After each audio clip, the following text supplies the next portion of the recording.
What's up, everybody? Welcome back to the Savage Land. Welcome back to another episode of Soapbox. And on today's episode of Soapbox, we'll just be doing a special guest spot on something I realized the other day. Just like 1992, I'm back playing with G.I. Joes and actually digging them and feeling them, and actually watching X-Men the animated series and not being able to wait until the next episode came out. So that's what today's episode of Soapbox is.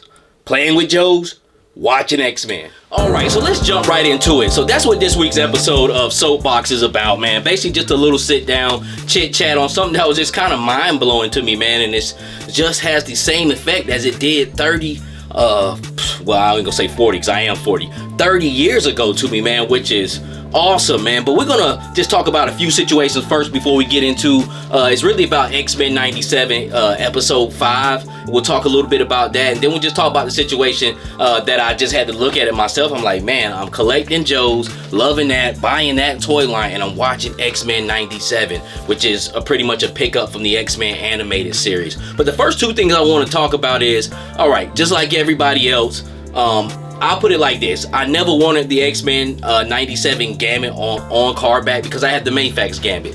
That is the definitive Gambit that you want. Not saying that you need, but that I want and possibly need also, because I need his coat to perform like how that Mayfax one does. Hasbro can never give you an articulated coat like that with plastic. They seem like they will never go to soft goods with Gambit. If they do, it's not going to have wire in it. It's not going to be tough. That Mayfax one is your definitive Gambit, hands down, in my eyes. Even though I'm dwindling away from Mayfax, but that Gambit and that Magneto is what you want when you're looking for those two characters. Those are the definitive ones in my book. Also, so I was looking for that. So X-Men 97 Gambit card back is pretty much sold out everywhere. Entertainment Earth have some, and saying not showing up to July, but I'm really not a big fan of Entertainment Earth. For one, it takes forever for its delivery. Then they got a high delivery charge for it, like $20 and up. And then sometimes that stuff will be up there saying it's available, and they'll keep you waiting around. Then it'll be like they just dropped it because, you know, Hasbro or whoever's not giving out anymore. But they'll have you sitting up there on red like forever, man. So, but the whole point of me looking for this Gambit was I wanted to get a head for him, the fodder head, and put it on a white suit for that X-Men 97. That was real dapper. He was looking real fly. And that was almost kind of like his calling card that he was about to die. He was dressed in all white. You know how they say, you know, dressing all black for bad, dressing all white, you know, for light or whatnot. And that was just pretty dope, man. But I think I'm gonna pull the trigger with Entertainment Earth. It's like $20 just for two. I'm getting two. I might as well get one mint on card. I have doubled up on that set on the ones I've kept. With those waves, I've split them in half. Like, I never wanted Gambit, Rogue, or Magneto, and I still don't really, but I do want that extra Gambit head to try to put it on a white suit. Eventually with one of these figures I got in here, or I might have to buy a body, because the Mayfax one won't work. That's a totally different ball game. They look totally different when you really look at their faces, and it just won't match up with a Marvel Legends, not unless you really custom and fodder and custom, and who wants to do that, man? So, but if you're looking for Gambit, the card back, he sold out on Amazon,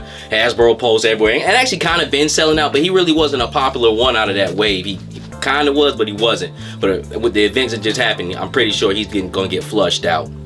Also, with Marvel Legends, Hank Pym, Giantman, and Janet Van Dyne, the Wasp.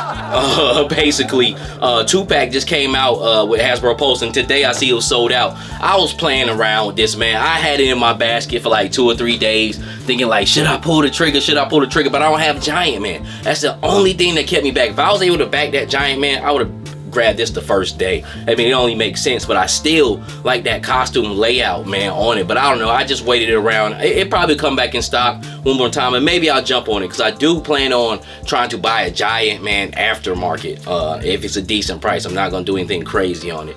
I can see in between 3 or 4 for 3. I really would like to see it on the 3 side, but who knows, we'll see. And that's not 100% sure that I'll do that, so that's why I didn't buy that 2-pack. But I was watching my man Lyle's Figure Files.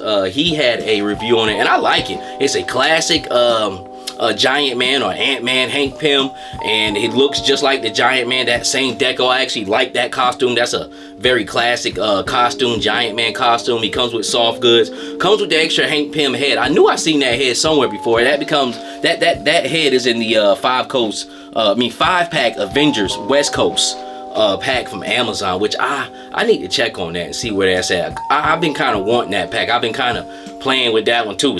For his figure, really, I actually like him in that jumpsuit in that figure, and be honest with you, if I would have brought that, I definitely would have chased after that and got that. And I still think you could probably get that at a decent price, that West Coast Avengers pack, man. And Wasp looks great. As long as she has the double jointed arms, I'm fine. Double jointed knees.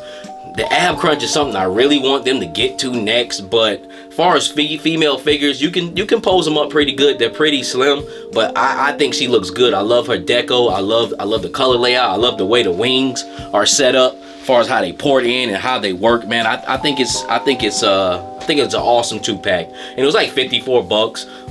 So what? That's $27 a figure. It's borderline, but you get them both together, and whoever was looking for that got that. You know what I'm saying? That's who that was for, and that was a perfect price for whoever was really looking for that. And it's sold out now. If whoever got the Giantman back to Giantman, of course you want that. Like I said, that would have been a first day trigger puller for me with that 2-pack, but I played around with it too long, and now it's gone. I was gonna get that and 2 Scarlets. I'm still waiting on my retro card back Scarlet. I got some ordered on BBTS, but I don't know, something was telling me, man, you might need to hop on Scarlet. You know what I'm saying? They might be trying to play games with that, but I don't know. That one's still held up there, so kind of just a week while just playing the fence, man, on a lot of stuff with wreckage, a lot of stuff, and be honest with you, I really don't care either way, man. I'm really content with my collection, man, but those are some figures that you wouldn't mind having in your collection, man. I think that 2-pack is solid, the Wasp and Hank Pym. And also the Gambit figure, people want to do the kit bash on that. I think that's a solid Gambit figure. It just wasn't for me at the time when it was out, because I like my Mayfax one. Gambit's coat is more important than his face coat to me, kind of, I guess. All right, let's get into the main meat and potatoes of this Soapbox episode, which is a cool thing that just made me realize 30 years later, I am playing with G.I. Joe and watching X-Men, like new stuff, not the old stuff, like, hey, I rediscovered these new stuff, new products that's out, and I'm digging them just as much as I was a kid. So let's go with the first part. Of course, if you watch my channel, you know I love G.I. Joe Classified. Pretty much a pickup of the Aura era, and just as adult collectors. They're bigger, so it's bigger for our hands. They move better because our minds are a little bit more opened up than the 8-year-olds, you know what I'm saying, as far as our creativity and what this means to us. And it's just a great line. If you're just coming in, which I see a lot of people 4 years down the road coming in to, hey, these are my first Joes. Matter of fact, I seen a guy today on Facebook put up, hey, this Firefly and this Snake Eyes, movie Snake Eyes at that. These are my first 2 Joes. This is his first entrance in the line.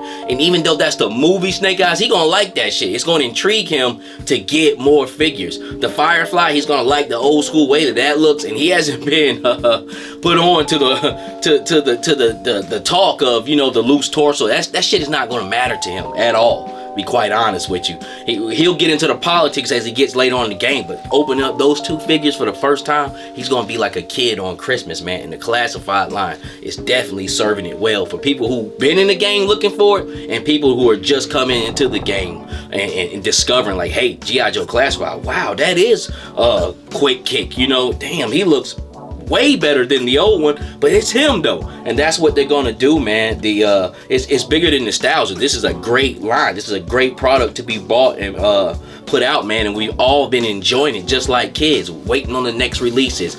Some people excited about Tiger Force, other people not caring, just like how it was in the 80s and 90s. I wouldn't necessarily say I was gravitated towards Tiger Force in the 80s or the 90s, but I can't really remember, but it's on my memory Rolodex. That's not something like, oh my God, I can't wait the Tiger Force come out. You know what I'm saying? That's got me in this new age, like, wow, yo, that looks really good. I'm feeling that. You know, thinking back the old stuff and remembering that crazy looking stuff, but looking at it now, like, really kind of appreciating it and taking it in. And then plus, like I said, it's an A1 product. It's not no BS they throwing up here to you, man, even though some mishaps happen with production and the company line, man. So that part, Okay, that's already been established. But this new thing that's going on is this X-Men 97, which is, wow, baby. You know what I'm saying? And it's just like the animated series, but better. More up to date, better drawings, more dynamic drawings, more dynamic scenes going on. Of course, we see now how Cyclops moved and how he did the beam to stop him from falling. Like, you never seen him do that in the old cartoon, only comic book stuff, possibly even video game stuff. He got more busier than that than the X-Men animated series, which he got busy in, but you were just great to see. Because back then, in those days, if you look at the two cartoons now, the new one is drawn a hell of a lot better. But back in those days, that was some top of the line shit right there. Those drawings, I forgot what other style of cartoon. I think I wouldn't necessarily say Eon Flux, but that X-Men style was kind of drawn like that, and that was kind of like the style in the 90s, and it still looks good today. It's good for what it is, the dated content that it is, but this new one is on a whole different ball game, and it's taking you through different levels. It wowed you, just like how in 1992 the first episode of X-Men Night of the Sentinels wowed you. That wowed me. That had me hooked right there from the get-go. That was the first episode I ever seen. It was gritty. Morph died in that. You know, you never really seen that in cartoons. When somebody died, they didn't really come back. Now, of course, he came back. But as a kid in 92, and you probably didn't see him again to 94, that motherfucker was dead. Okay? You know what I'm saying? In my mind, he's still dead. That's just somebody new up there. In my mind. You understand what I'm saying? So, but far as the third episode, it shows the backdrop of Nathan Summers' Cable, which picked up from the old series. Cable just, I think, appeared, and it might have showed something real quick blip, but it never gave you that backdrop of Madeline Pryor and Cyclops and that whole situation with Cable being born and him had to be taken to the future. Even the fourth episode with Jubilee, that was an episode right there that I could have watched it and I could have not watched it and not cared. To be quite honest, it wasn't bad, but it wasn't hitting like I would want it to. But it's busted into two parts with the one with Storm, but that's an incomplete story. It was really kind of like an incomplete episode put together to make a whole episode. Two incompletes to make a whole, man. But at the same time, the old series, we should do that too. There's some episodes in there I'm like, okay, I could not stand, to not watch that. I'm good. Or I might be thumbing back through like, yeah, I'll pass over that one. I never cared too much for it. But this fifth episode is on a whole nother level. It crushes the old series completely as far as dialogue, as far as action, as far as dynamic relationships. This is the best X-Men animated series ever. Animated series episode ever, man. Okay, let's get into the first part, the complexity of it, the different relationships. Cyclops gets caught like almost talking on the phone, but he's psychically talking to Madame Pryor and Jean like in the 90s. You pick up the phone on the other end, hear somebody talking, and catches them.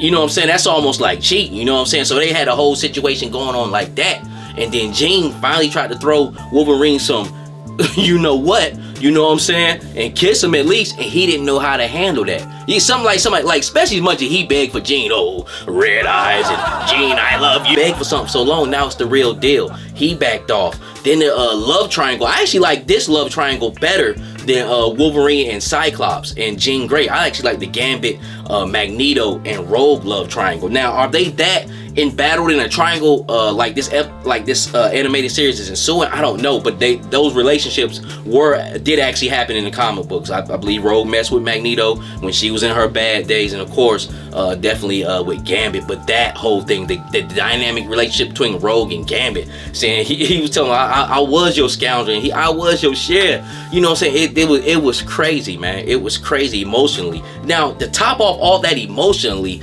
they had this big fight with these Sentinels that was way better than Night of the Sentinels. Like, this shit right here had you cheering for Magneto. He was getting busy, like Magneto can, but he's always on the other end, which I've always liked Magneto. I've always liked bad guys, to be quite honest with you, but it had you really cheering for Magneto. Like, he really got busy. He really threw down for his, and they say he lost his life, but I don't think so. But of course, if you all seen that episode and you haven't, Gambit dies at the end of that, trying to save Rogue, and he takes out a Tri-Sentinel, a future one, with the Tri-Heads, but it's kind of like on this big body that drops other Sentinels. So he kind of went Omega level. This Sentinel was about the size of a building. He lit it up and blew it up and sacrificed himself, and just the ending, man. So if you haven't seen this episode, this is not a play-by-play of that episode, but I'm just telling you how great this show is. It's got me looking forward to it, and it's just like the old one. You know, there was episodes in the old one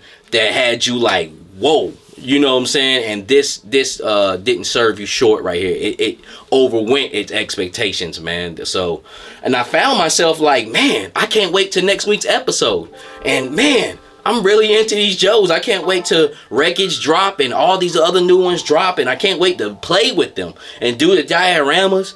That's the biggest thing. Like, yeah, let me correct myself. Fuck the drops. I can't wait to play with my Joes.